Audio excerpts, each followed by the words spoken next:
Sekitar 60-80% manusia yang umumnya berumur 15-25 tahun pernah mengalami deja vu mengerikan. Munculnya cuma sekejap dan gak bisa dikira-kira. Sampai sekarang para ilmuwan pun masih belum tahu pasti penyebabnya dan mereka gak bisa mengendalikannya. Untuk menyingkap fenomena ini, mereka menanamkan memori di otak pasien yang dihipnotis, kemudian memintanya untuk melupakan atau mengingat memori ini. Dan nantinya si pasien akan bisa mengalami deja vu. Sementara ilmuwan lain mencoba mereka ulang peristiwa ini di realitas virtual, yaitu dengan memanfaatkan adegan game yang terlihat sama. Eksperimen ini semakin meyakinkan mereka kalau deja vu hanyalah permainan pikiran kita saja. Intinya, kamu berada di situasi yang serupa dengan memori nyatamu, tapi nggak bisa benar-benar ingat. Setelah otak mengidentifikasi kemiripannya, perasaanmu malah jadi aneh sendiri. Kayaknya udah pernah aku lihat deh. Sederhananya, begitulah makna dari kata deja vu, yang berasal dari bahasa Prancis. Kemungkinan lainnya yaitu karena kesalahan memori yang terjadi saat kamu stres. Ketika kamu merasa tertekan atau harus memproses informasi dalam waktu terbatas, sebagiannya akan masuk ke memori jangka panjang, bukan jangka pendek. Deja vu juga bisa disebabkan oleh pelepasan listrik spontan di dalam neuron otak lalu membentuk koneksi yang salah. Karena deja vu akut, seorang pria harus terjebak di lingkaran waktu selama 8 tahun. Bahkan dia sampai gak mau mengasup berita dari TV, radio, dan surat kabar karena dia merasa sudah tahu semuanya. Tiap episode berlangsung selama beberapa menit, layaknya adegan film yang sulit dipahami. Dan anehnya, hasil scan otak pria ini terlihat normal. Jadi penyebabnya pasti masalah psikologis. Antara 40-60% manusia mengalami kebalikan dari deja vu. Saat mengalaminya, mereka merasa nggak tahu-menau dengan situasi yang sebetulnya sangat mereka kenal. Misalnya saja rumah masa kecil mereka, wajah seseorang, kata yang mereka hafal di luar kepala, lalu tiba-tiba terdengar aneh. Semisal nih, kerabatmu ada yang ngaku-ngaku jadi ahli geografi. Di acara keluarga, dia terus saja bilang kalau Paris ibu kota Italia. Maka kemungkinan dia mengalami efek Dunning-Kruger. Orang yang nggak kompeten di suatu bidang nggak akan bisa menilai tingkatan skillnya kan? Mereka tutup mata dengan kesalahannya sendiri, tapi juga nggak mau mengakui kelebihan orang lain. Nah, agar bisa menguasai suatu bidang, kita perlu pemahaman dan skill. Keduanya juga diperlukan untuk mengetahui kalau ternyata kita sangat payah di bidang tersebut. Pengetahuan kecil pun kadang bisa loh bikin kamu ngerasa kayak ahli dadakan. Semakin banyak belajar, kamu akan semakin tahu. Ternyata masih banyak ya yang harus kamu pelajari. Makanya orang-orang yang sangat ahli kadang malah meremehkan keahliannya serta meragukan pengetahuannya sendiri. Saat kamu mulai ragu, coba deh minta saran ke orang-orang yang kamu percayai. Horoskop dan tes kepribadian kadang bisa bikin kamu ngerasa kegeeran. Seolah-olah apapun yang ada di dalamnya khusus ditulis buat kamu. Inilah yang dinamakan dengan efek Barnum. Otakmu secara samar-samar mengisi kekosongannya setelah kamu baca pernyataan umum yang bisa berlaku untuk semua orang. Kemudian kamu mengaitkannya dengan kehidupanmu. Efek ini akan berfungsi dengan baik kalau pernyataannya positif karena kita cenderung skeptis dengan pernyataan negatif. Situs web showbiz dan aplikasi juga telah menerapkan efek ini untuk menjual produk personalisasinya. Saat rambutmu acak-acakan atau baju putihmu terkena minyak, semua mata seolah tertuju padamu karena kamu sedang mengalami spotlight effect atau efek sorotan. Saat kamu terlalu fokus dengan satu hal, otak akan mengecohmu. Orang lain pun melakukan hal yang sama. Sebetulnya sih kamu sendiri yang merajai semestamu. Pandanganmu tentang dunia ini juga dipengaruhi oleh pengalaman dan perspektifmu sendiri. Orang lain pun begitu kok. Terus ngapain kamu heboh dengan noda minyak tadi? Saat makan malam di luar sebelum menghadiri interview penting, kamu akan merasa kalau semua pengunjung bisa mendengar degup jantungmu. Trik manipulasi otak ini disebut ilusi transparansi. Penyebabnya juga sama seperti spotlight effect. Untuk mengatasinya, kamu perlu ingat kalau orang lain nggak bisa benar-benar tahu pikiran dan perasaanmu.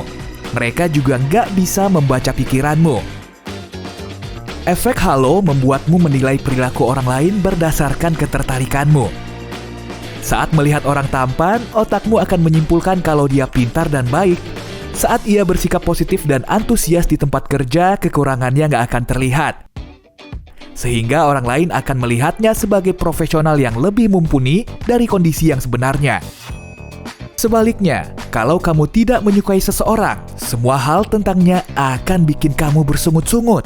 Dari cara ngomongnya, cara makannya, pokoknya semuanya. Saat episode negatif terkait orang ini terus menumpuk, koneksi saraf di otakmu menjadi lebih kuat, sehingga kamu cuma akan fokus pada semua hal negatif yang dia lakukan. Otak juga mendistorsi fakta tentangnya agar sesuai dengan pandanganmu, lalu membutakanmu dari hal-hal positif yang dia lakukan. Bias konfirmasi membuatmu mencari-cari pembenaran dari semua hal yang kamu yakini. Bisa dengan mengumpulkan sejumlah informasi secara selektif atau mengesampingkan semua fakta yang bertentangan dengan gagasanmu. Saat browsing internet, kamu pasti akan melihat topik yang mendukung opinimu kan? Beginilah cara otak memilah dan memproses seabrek informasi di sekitarmu. Plusnya lagi, dengan mengetahui kalau sudut pandangmu sudah akurat, kamu akan lebih percaya diri. Anchoring adalah trik manipulasi otak yang membuatmu sulit digoyahkan dari kesan pertamamu. Dan ini juga mempengaruhi proses pengambilan keputusanmu. Saat melihat minuman frappuccino seharga 50.000 di daftar menu, kamu akan nyangka kalau kopi americano seharga 25.000 ternyata memang murah. Tanpa pikir panjang, kamu langsung beli americano. Padahal kan perbandingannya jauh berbeda karena harga frappuccino jauh lebih mahal. Agar nggak salah langkah karena efek anchoring ini, kamu perlu mencari lebih banyak informasi serta memperhitungkan semua opsinya. Saat melihat situasi darurat, kamu cuma akan menunggu orang lain untuk turun tangan dan membantu. Nah, inilah yang dinamakan sebagai bystander effect atau efek pengamat. Semakin banyak orang yang menonton, semakin tipis pula kemungkinan mereka untuk tergerak. Toh bukan tanggung jawab mereka secara pribadi kan? Masih ada orang lain yang bisa melakukannya kok. Nah, karena pengaruh sosial ini, kamu akan melihat orang lain dan meniru perilaku mereka yang cuma bengong. Kamu pernah nggak bilang, aku benci deh lihat kamu lagi? Padahal maksudnya mau bilang, aku seneng deh lihat kamu lagi. Fenomena ini disebut dengan selipan Freudian klasik, atau bahasa awamnya keceplosan. Kesalahan seperti ini bisa memberi akses menuju alam bawah sadarmu dan biasanya terjadi saat kamu kelelahan atau banyak beban pikiran. Otak memanfaatkannya lalu mengelabuimu agar mengungkapkan ketakutan terbesarmu. Otakmu juga akan selalu berusaha membuatmu yakin kalau kegagalanmu disebabkan oleh faktor luar yang nggak bisa kamu kendalikan. Kalau nilai ujianmu jelek, itu sih karena anabulmu terus-terusan berisik sehingga kamu nggak bisa fokus belajar. Fasnya jatuh gara-gara bunyi telepon. Kamu kan jadi kaget. Pecah deh. Semua alasan yang dibuat-buat ini adalah mekanisme otak untuk membuat kamu tetap percaya diri dan nggak takut lagi dengan kegagalan. Sebaliknya, saat kamu berhasil mencapai sesuatu, kamu akan selalu meyakininya sebagai hasil dari skill dan jerih payahmu semata. Saat kamu cuma hoki pun, otakmu akan terus membuatmu percaya kalau kamu memang layak mendapatkannya. Deklinisme adalah pandangan yang menganggap bahwa masa lalu lebih baik dari masa kini dan masa depan. Jadi, kamu akan yakin kalau masa kini lebih suram dari masa lalu. Ditambah lagi dengan berita-berita yang ditayangkan di TV dan media sekarang ini, yang pastinya banyak yang bikin syok dan menguras pikiran. Hal ini juga terjadi karena kita masih mempertahankan naluri bertahan hidup yang memang sudah ada sejak dulu. Agar tetap bertahan hidup, nenek moyang kita harus selalu waspada terhadap ancaman dan bahaya. Anak baru di kantormu lupa bawa flash disk yang berisi proyek tim tuh.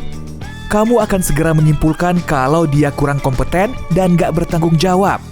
Nah, giliran kamu yang melakukannya, kamu akan bilang kalau kamu lagi apes aja. Fenomena ini disebut kesalahan atribusi mendasar. Kamu akan mengaitkan kesalahan orang lain dengan sifat buruk mereka.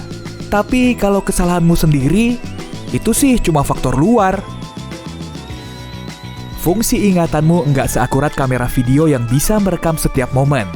Ingatanmu jauh lebih rentan dan kurang akurat. Ternyata mudah loh memanipulasi ingatan seseorang. Hanya dengan menunjukkan video, orang yang sebetulnya nggak terekam di dalamnya juga lama-lama bisa percaya kalau dia juga ikut terekam. Lagi pula, kita memang sering lupa dengan banyak informasi, dari detail sepele hingga hal-hal penting. Otak yang mudah lupa ini berfungsi seperti filter, membuang pengalaman pedih di masa lalu, kemudian mengisinya dengan memori baru.